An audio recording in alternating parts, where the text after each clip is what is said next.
pre-internet days, the most common form of training was the live seminar. Within a few weeks, Joe and I had written our first two-day seminar entitled Introduction to Fraud Examination. We booked the course in a number of cities, took it on the road, what our early members called the Joe and Jim Show.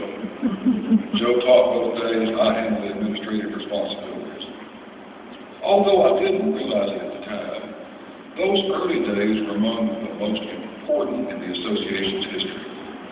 It allowed Joe and me not only to meet many of our members, but to become lifelong friends with many of them. Some of those early day friends are in the audience today. There is a moment which will always stand out to me that occurred at one of our seminars in San Antonio in the early 90s.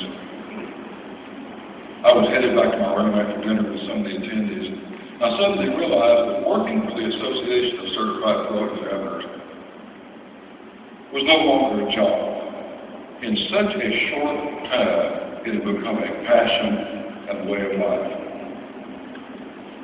And for me, nearly a quarter of a century later, it still is. It's no secret to anyone involved in the association that Joe and I are both in the fourth quarter of our careers.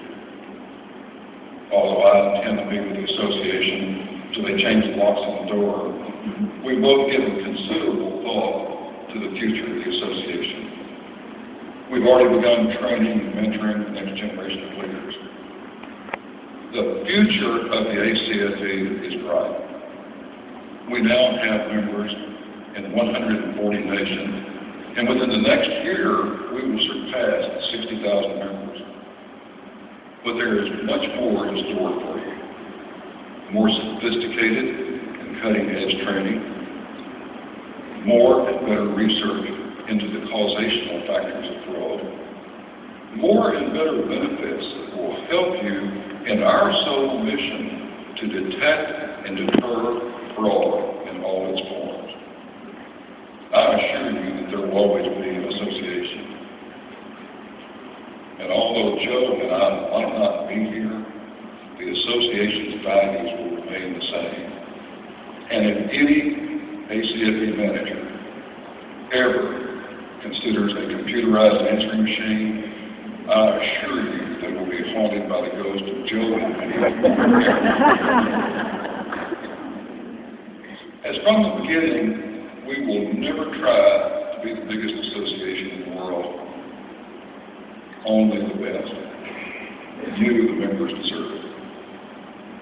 Now, although I would love to spend the rest of the morning sharing memories of the early days of the association, my time is up now. And I have the honor of introducing our next speaker. For the last 25 years, we have been colleagues, planners, teachers, and yes, best friends. He is a CPA, a former FBI agent, but there is much more. For 9 years in a row, he was named one of the top, most influential accountants in America.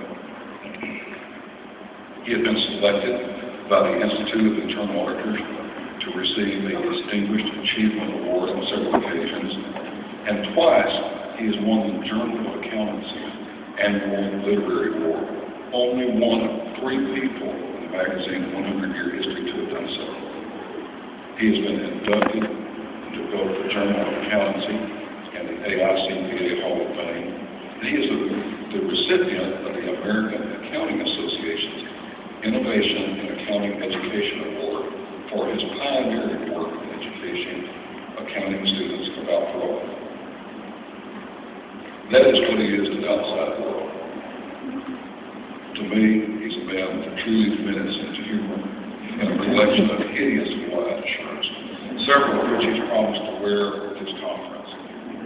But with all due respect and seriousness, he most recently was honored as a doctor of commercial science by York College of the City University of New York.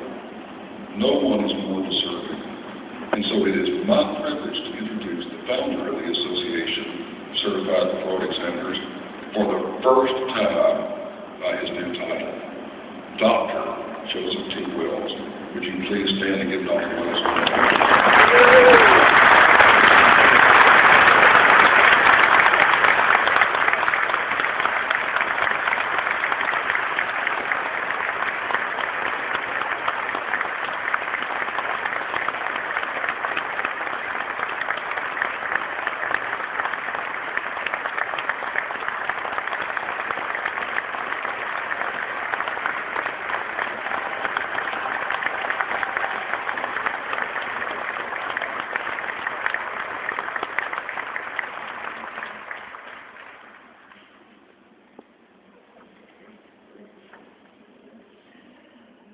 Thank you very much, Jim. You know, you could have saved us all a lot of time by just introducing me as the greatest man who ever lived. Such a pleasure to be here. Jim Rafferty is our fourth president of the ACFE. Our first, Jim mentioned Dr. Steve Albrecht. He's currently in Japan and couldn't make it to Washington. But the second president and the third, Dr. Gil Geis and Mr. Toby J. Bishop, are here today, and they're right out there, and I'd like them to stand and let's give them a round of applause. Can you do that?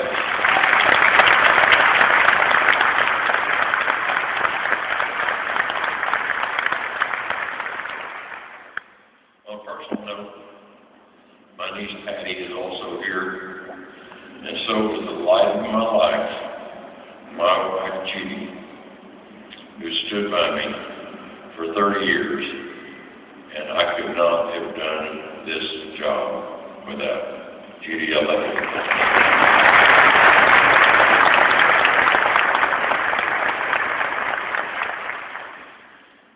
The Association of Certified Fraud Examiners is now 22 years old.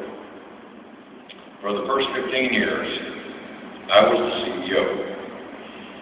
Gradually, and on purpose, I've reduced my role over the years. For those of you who just might care, I am now 66. So I guess that gives me the right this morning and any time during this conference to say a pretty